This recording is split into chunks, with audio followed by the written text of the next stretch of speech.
Hi friends, எல்லோரும் எப்படி இருக்கீங்க? நான் உங்கள் 19th கிட் ஜெனி பேசுகிறேன். இன்றைக்கி ஜெனி குக்கிங்கில் நம்ம என்ன பார்க்க போகிறோம் அப்படின்னா, மண்பானையில் மாங்காய் பச்சடி. இந்த ரெசிபி தான் நம்ம இன்றைக்கி பார்க்க போகிறோம்.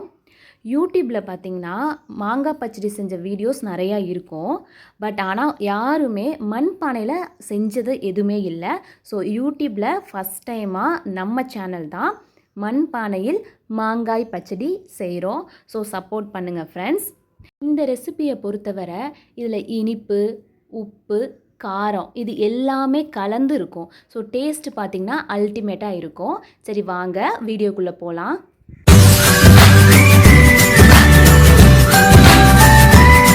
இந்த வீடியோஸ் பார்க்குற ஃப்ரெண்ட்ஸ் எல்லாருக்கும் ஒன்று சொல்லிக்கிறேன். நீங்கள் வீடியோவை ஸ்கிப் பண்ணி பார்த்தீங்கன்னா நான் என்ன சொல்கிறேன், என்ன பண்ணுறோங்கிறது சில இன்க்ரீடியன்ஸை நீங்கள் மிஸ் பண்ணிடுவீங்க. ஸோ அதனால் கண்டினியூவாக பாருங்கள், ஸ்கிப் பண்ணி பார்க்காதீங்க. ஏன்னா நான் இடையில குக்கிங் டிப்ஸ் கூட நான் தருவேன். ஸோ இதெல்லாம் உங்களுக்கு வேணும்னா நீங்கள் ஸ்கிப் பண்ணாமல் பார்க்கணும். ஓகே, இன்றைக்கி நான் ஒரு மாங்காய் எடுத்திருக்கேன் பாருங்கள். நீங்கள் எந்த டைப்பான மாங்காய் வேணால் நீங்கள் எடுத்துக்கலாம். கல்லாமணி எந்த டைப் வேணால் நீங்கள் எடுத்துக்கலாம். இப்போ நான் எடுத்திருக்க இந்த மாங்காய் பார்த்திங்கன்னா ஒரு 150 கிராம் இருக்கும். ஸோ இந்த மாங்காய் வச்சு தான் நான் செய்ய போகிறேன். ஃபஸ்ட்டு நல்லா வாஷ் பண்ணி எடுத்துக்கிட்டேன். நெக்ஸ்ட்டு நம்ம தோலை தான் ரிமூவ் பண்ணணும். ஸோ நம்ம தோலை ரிமூவ் பண்ணுற வேலையை பார்க்கலாம். மேலே இருக்க ஃபஸ்ட்டு அந்த காம்பை ரிமூவ் பண்ணிக்கலாம். காம்பை ரிமூவ் பண்ணிவிட்டு நம்ம தோலை ரிமூவ் பண்ண ஆரம்பிக்கலாம். உங்கள்கிட்ட பீலர் இருக்குது அப்படின்னா நீங்கள் அதை வச்சு பீல் பண்ணுங்கள். நான் கத்தியை வச்சு தான் பீல் பண்ண போகிறேன். ஸோ நான் ட்ரை பண்ணேன் தோலை ரிமூவ் பண்ணுறதுக்கு. பட் நான் கொஞ்சம் ஸ்லோவாக தான் பண்ணுவேன். ஸோ இதை பார்த்துட்டு இருந்த எங்கள் அம்மா என்ன பண்ணாங்கன்னா, நான் வேணால் உனக்கு தோலை ரிமூவ் பண்ணி தரட்டுமான்னு கேட்டாங்க. சரி நீங்களே பண்ணுங்கம்மா அப்படின்னு. பாருங்கள் அவங்க எப்படி பாருங்கள், ஒரு தடவை தான் இப்படி எடுத்து பண்ண ஆரம்பித்தாங்க. கண்டினியூவாக அந்த தோல் பாருங்களேன் எங்கேயுமே பிய்யாமல் அதை அப்படியே கண்டினியூவாக பண்ணாங்க. ஸோ நீங்களே பண்ணி கொடுத்துருங்கம்மா அப்படின்னு நான் சொன்னேன். அவங்க பாருங்களேன் எப்படி ரிமூவ் பண்ணுறாங்க அப்படின்னு. நான் இது மாதிரி ட்ரை பண்ணேன், ஆனால் பட் எனக்கு அது வரவே இல்லை. அவங்க அழகாக பண்ணிட்டாங்க. ஸோ பீலர்லாம் தேவையே இல்லை ஃப்ரெண்ட்ஸ், இந்த மாதிரி அழகாக ரிமூவ் பண்ணிடலாம். நானும் தான் ட்ரை பண்ணேன், பட் ஆனால் அது வரவே இல்லை. ஸோ இந்த மாதிரியே ஃபுல்லாகவுமே ரிமூவ் பண்ணி எடுத்தாச்சு நம்ம. இப்போ நான் உங்களுக்கு அதோட லென்த்தை கூட காட்டுறேன் பாருங்கள். கண்டினியூவாக பண்ணாங்க. அங்கே பாருங்கள் எவ்வளோ நீளமாக இருக்குது. நீங்களும் வீட்டில் இதை ட்ரை பண்ணி பார்த்துட்டு எனக்கு கமெண்ட் பண்ணுங்கள் ஃப்ரெண்ட்ஸ். இது மாங்காய் சீசனுங்கிறாங்கள, இந்த சீசனில் மாங்காய் நிறையாவே கிடைக்கும். ஸோ கிடைக்கும் போதே இந்த மாதிரி மாங்காய் பச்சடி, மாங்காய் தொக்கு அந்த மாதிரிலாம் செஞ்சு நல்லா சாப்பிடுங்க. அதே சேம் டைம் இது கொஞ்சம் சூடு. ஸோ அதுக்கேற்ற மாதிரி குளிர்ச்சியாக ஏதாவது எடுத்துக்கோங்க. நான் கிரேட்டரில் தான் துருவ போகிறேன். ஒரு சில பேர் என்ன பண்ணுவாங்கன்னு பார்த்தீங்கன்னா, மாங்காவோட தோலை ரிமூவ் பண்ணிவிட்டு அதை பீசஸாக கட் பண்ணிவிட்டு அதுக்கப்புறம் மாங்காய் பச்சடி செய்வாங்க. அந்த மாதிரி நீங்கள் குட்டி குட்டி பீஸாக கட் பண்ணி பண்ணாலும் நல்லா தான் இருக்கும். பட் அதை விட இந்த மாதிரி துருவி பண்ணும்போது அதோட டேஸ்ட் கொஞ்சம் இன்னுமே நல்லாயிருக்கும்.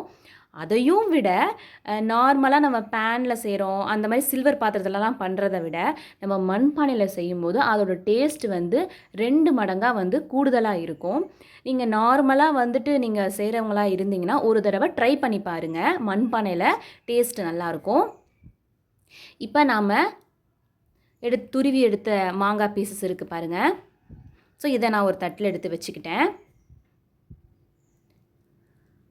இப்போ நம்ம இதுக்கு தேவையான மாங்காய் பச்சடி செய்கிறதுக்கு தேவையான இன்க்ரீடியன்ஸ் என்னென்னா, இந்த துருவி வச்சுருக்க இந்த மாங்காய், நான் வெல்லத்தை நுணுக்கி எடுத்து வச்சுருக்கேன். நீங்கள் நாட்டு சக்கரை சேர்த்துக்கலாம், இல்லை சக்கரை சேர்த்துக்கலாம், எது வேணால் சேர்த்துக்கலாம். கடுகு தேவை எடுத்துக்கிட்டேன். அப்புறம் சில்லி பவுடர், மிளகாத்தூள் வேணும். இவ்வளோ தான் இன்க்ரீடியன்ஸ். இப்போ நம்ம பானை எடுத்துக்கலாம். ஸோ நல்லா பானையை கழுவி விளக்கி நல்லா காய வச்சு பானையை நான் எடுத்து வச்சுக்கிட்டேன். க்ளீனாக எடுத்து வச்சுக்கிட்டேன். ஸோ இந்த தடவை பானையில் நம்ம ட்ரை பண்ண போகிறோம். ஃப்ரெண்ட்ஸ் நீங்களும் பானையில் ட்ரை பண்ணிவிட்டு எப்படி இருந்துச்சுங்கிறத எனக்கு கமெண்ட் பாக்ஸில் கமெண்ட் பண்ணுங்கள். இப்போ நம்ம பானையில் எண்ணெய் விட்டுக்கலாம். நீங்கள் எந்த எண்ணெய் வேணால் யூஸ் பண்ணிக்கலாம். எண்ணெய் விட்டதுக்கப்புறம் நம்ம கடுகு போட்டுக்கலாம். கடுகு நல்லா தாளித்து வரட்டும், நல்லா பொரியட்டும். நல்லா பொரிஞ்சதுக்கு அப்புறம் தான் நம்ம துருவி வச்ச அந்த மாங்காவை நம்ம ஆட் பண்ண போகிறோம். சரிங்களா? ஓகே, கடுகு நல்லா வெடிச்சிருச்சு. இப்போ நம்ம இந்த துருவின மாங்காவை நம்ம சேர்த்துக்கலாம்.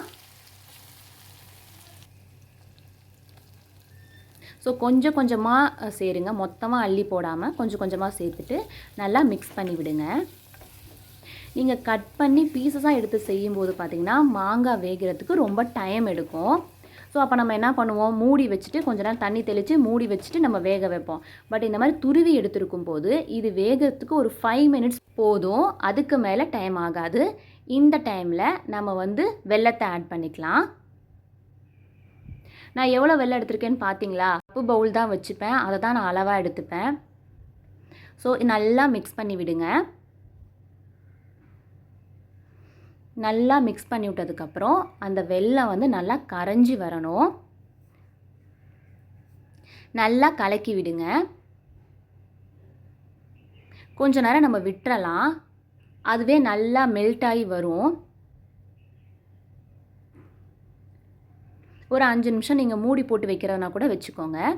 இந்த ஸ்டேஜில் நம்ம கொஞ்சம் சால்ட் ஆட் பண்ணிக்கலாம். கொஞ்சமாக ஆட் பண்ணுங்கள், ரொம்ப ஆட் பண்ணிடாதீங்க. லைட்டாக தண்ணி கொஞ்சம் ஊற்றிக்கலாம். நீங்கள் தண்ணி ஆட் பண்ணாமல் இருந்தீங்கன்னா ரொம்ப கெட்டியாக வந்துடும், ஸோ நல்லா இருக்காது. இப்படி மிக்ஸ் பண்ணதுக்கப்புறம் இந்த ஸ்டேஜில் நம்ம வந்து மிளகாய் தூள் ஆட் பண்ணிக்கலாம். நீங்கள் காரத்துக்கு ஏற்ற மாதிரி ஆட் பண்ணிக்கோங்க. இந்த அளவு நீங்கள் ஆட் பண்ணும்போது ஒரு மாதிரி மீடியம் லெவலில் இருக்கும், ரொம்ப காரமும் இருக்காது. ஸோ கரெக்டாக இருக்கும். இல்லை நான் வந்து காரம் ஜாஸ்தியாக சாப்பிடுவோம் உங்கள் வீட்டில் அப்படின்னா கொஞ்சம் ஜாஸ்தியாக சேர்த்துக்கோங்க. இப்போ நல்லா மிக்ஸ் பண்ணி விட்டுறலாம். இந்த மாங்காய் பச்சடி செய்கிறது பார்த்திங்கன்னா ரொம்ப easy, at the same time ரொம்ப டேஸ்ட்டாக இருக்குங்க. இந்த ஸ்டேஜில் பாருங்கள், நல்லா அந்த வெல்லம் வந்து உருகி வந்துருச்சு. நீங்கள் வெல்லத்தை வந்து ரொம்ப நேரம் விட்டுறக்கூடாது, அப்புறம் அது கேரமல் மாதிரி மாறிடும்.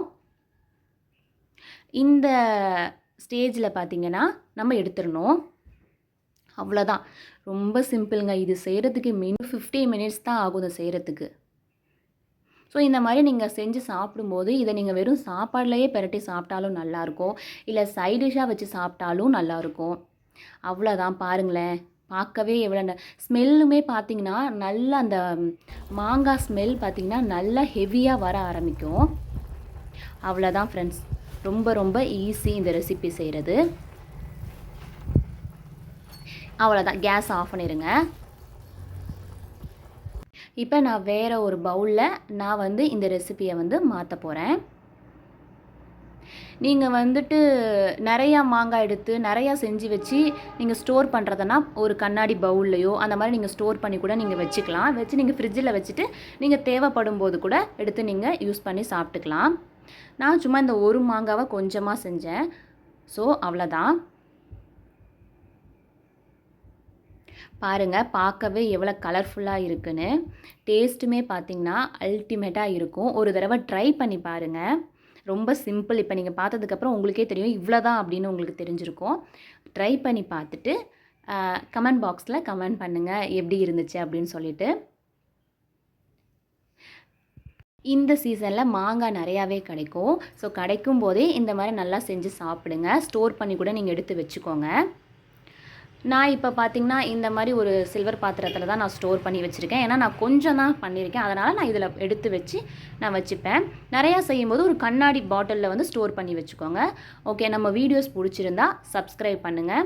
ஆமாம், பெல் ஐக்கானை கிளிக் பண்ணுங்கள், லைக் பண்ணுங்கள், கமெண்ட் பண்ணுங்கள், ஷேர் பண்ணுங்கள் ஃப்ரெண்ட்ஸ். ஓகே, நெக்ஸ்ட் வீடியோவில் மீட் பண்ணலாம். Bye friends.